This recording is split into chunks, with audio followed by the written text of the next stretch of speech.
Carlsen has white, and he opens with the queen's pawn, d4, and Erdoğmuş responds with d5.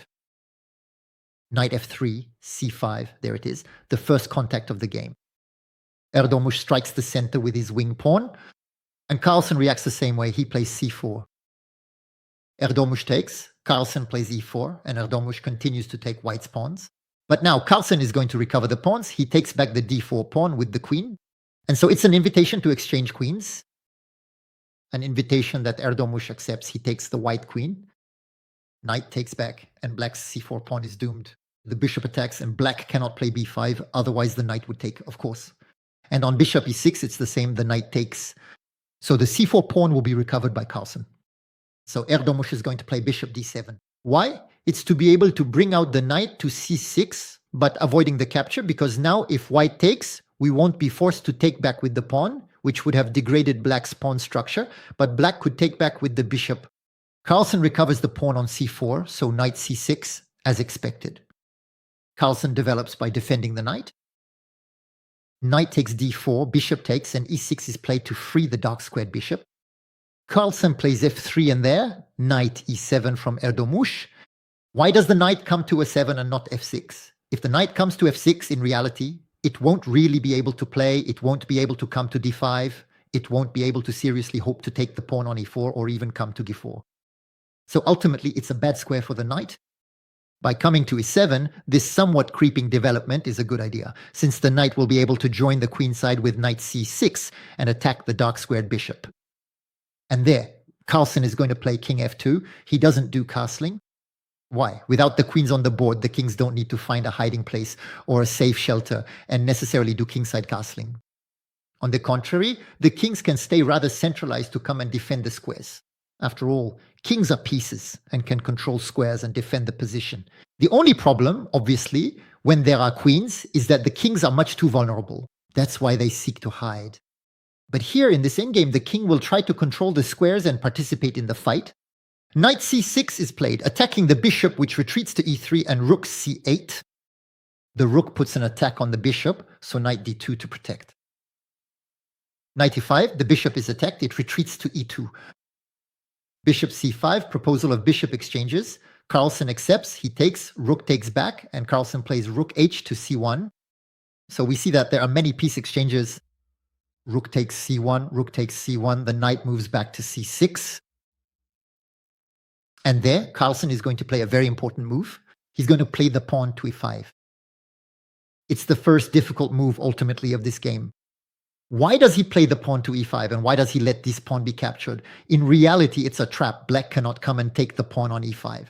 If the knight takes, the rook will infiltrate the 7th rank and attack the pawns on the 7th rank. And of course, there's no question of thinking we can trap the rook by playing bishop c6. Because if black plays bishop c6, they no longer control the c8 square. And the rook will come to c8 to give check and win the black rook. So in this position, black cannot trap the rook with bishop c6. And finally, the rook succeeds in its penetration, its infiltration on the 7th rank. That's why Erdoğmuş doesn't touch this pawn on e5.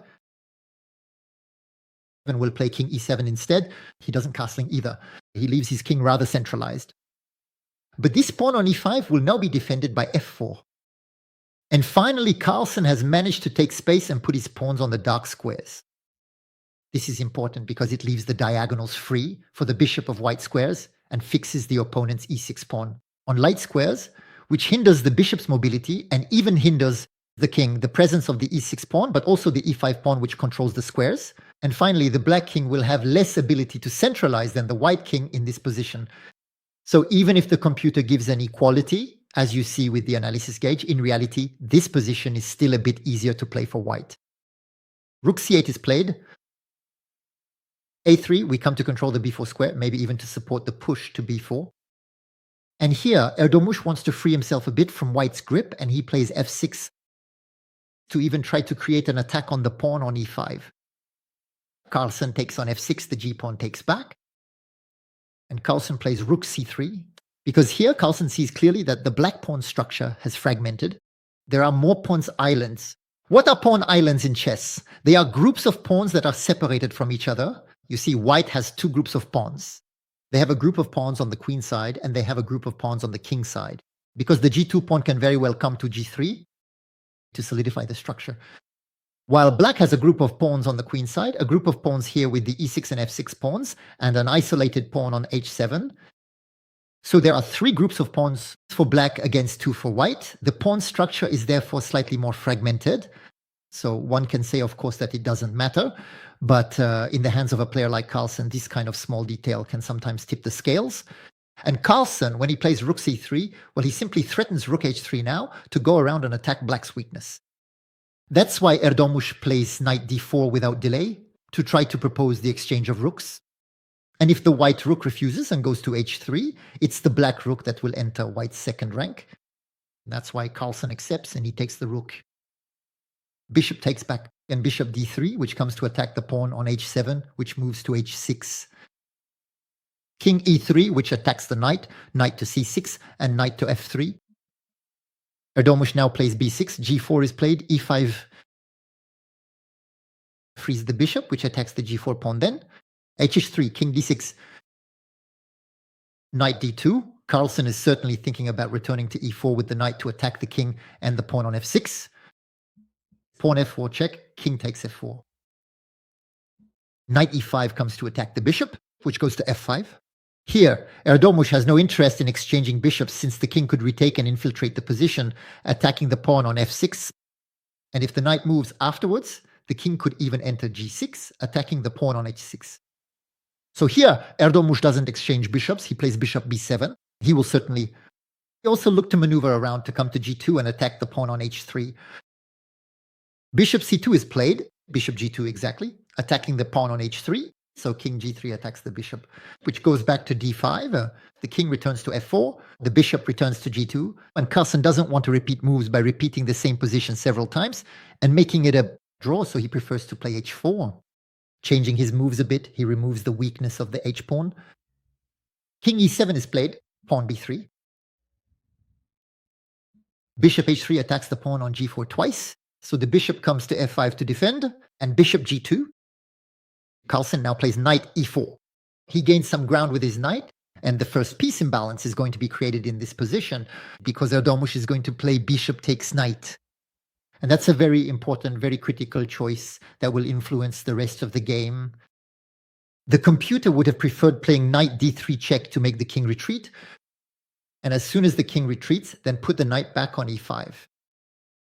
But Erdoğmuş prefers to take the knight. And so what happens with this exchange? Bishop takes, bishop takes. We already had an initial pawn structure imbalance where we said black's pawn structure is more fragmented with more pawn islands. But now an even greater imbalance has just been created. It's the imbalance of the bishop against the knight. And in very open positions like this, with pawns on both sides, the bishop has a superiority over the knight, because it moves much faster and can control squares much further away. And that is likely to be decisive in the rest of the game. Erdoğmuş plays knight to f7. If Carlsen wants to infiltrate f5, then the knight will bounce to d6, attacking the king and the bishop, and forcing Carlsen to retreat with his king.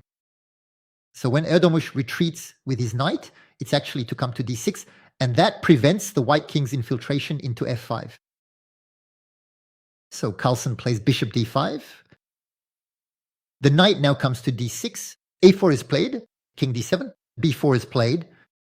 Knight c8, it's the same here. If the king comes to f5 to try to infiltrate, then knight e7 check, and the king must retreat, defending the bishop. That's why Carlsen plays king e4. Knight e7 is played, king d4. And here the best move for black would have been to play king d6 to oppose the white king and regain some ground with the black king. But Erdoğmuş is going to play the move f5.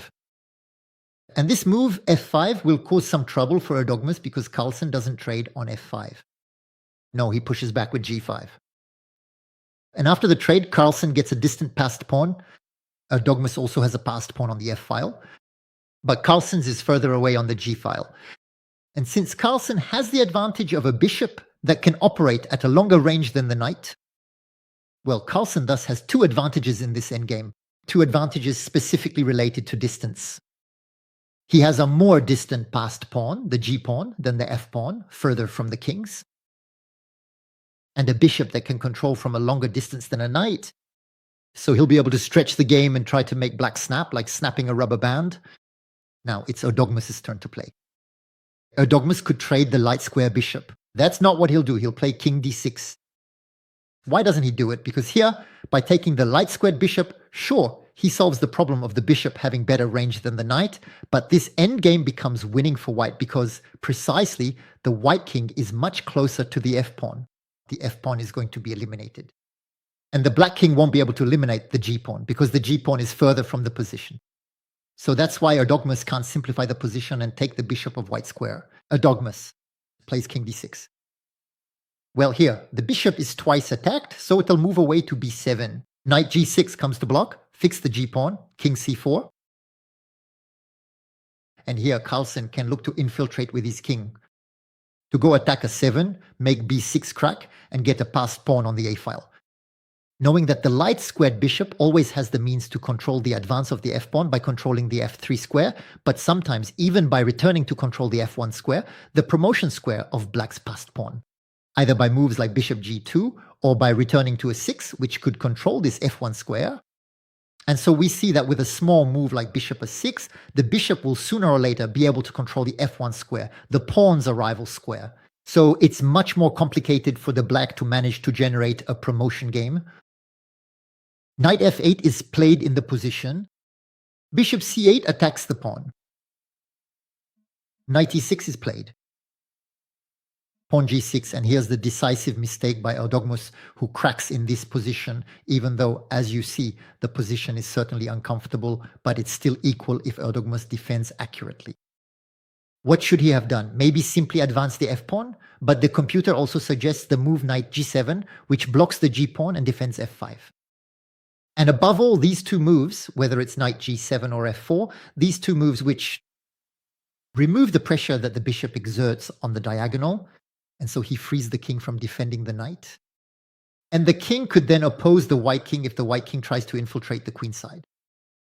So there, knight g7 or f4 are the right moves, but Erdoğmuş plays king e7. And you see the evaluation bar turning completely white. Carlsen has made Erdoğmuş crack. We'll see why, but we know Carlsen's strength in this type of position. How many times? Has he played long, equal endgames where many others would have drawn long ago? How many times has Carlsen managed to make his opponents crack? And here it's experience talking, the champion's experience.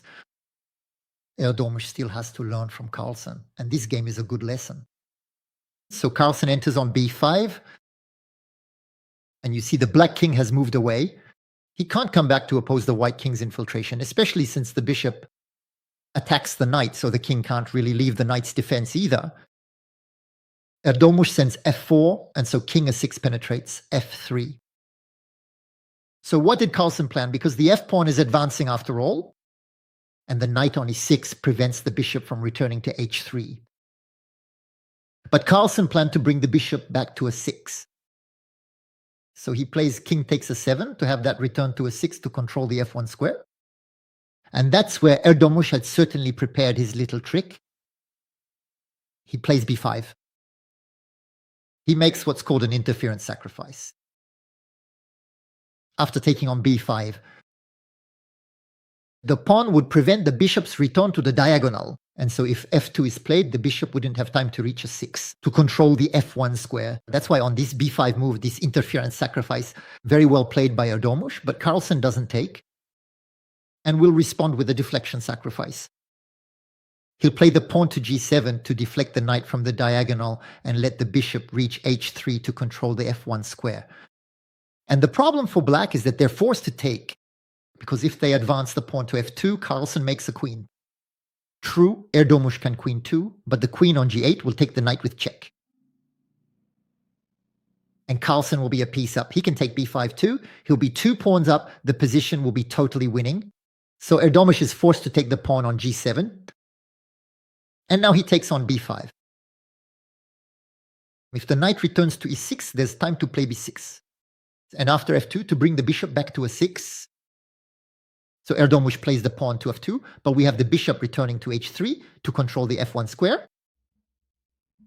Knight e6 is played, pawn b6. Knight d4 to come to c6. Give check, attack the king, and control the b8 square, but b7 anyway. Knight c6 check, king a8, and here Erdoğmuş resigns. Because the next move is b5, the knight will be driven away. We can make a queen, the bishop on h3 controls the square f1, and we saw the bishop's full ability to return and control distant squares, either by returning on this diagonal to a 6 to control the f1 square, or to h3 to come and control the f1 square. So what did you think of this matchup between Carlsen and Erdoğmuş? Erdoğmuş was almost there. I'll remind you, he's 14, and Carlsen, at the age of 14 as well, had faced Kasparov back then in a game that wasn't a long game. It was a rapid game of about 25 minutes for each player. And Carlsen had been winning against Kasparov.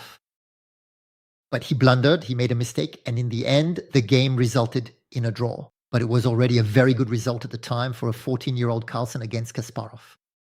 A still hyper-powerful Kasparov. That was in 2004. And here I expected history to repeat itself, for Erdoğmuş to also manage to get a draw at 14 against Carlsen. But here, in this long game, it was Carlsen who made Erdoğmuş crack, and Erdoğmuş leaves without the point. And so in the final standings of this tournament, we see that Carlsen and Erigaisi hold first place with 5 points. So they're going to play a tie-break match, and Abdusattorov and Erdoğmuş share third place tied with 4 points each.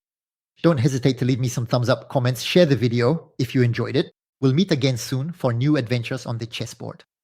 Goodbye, everyone.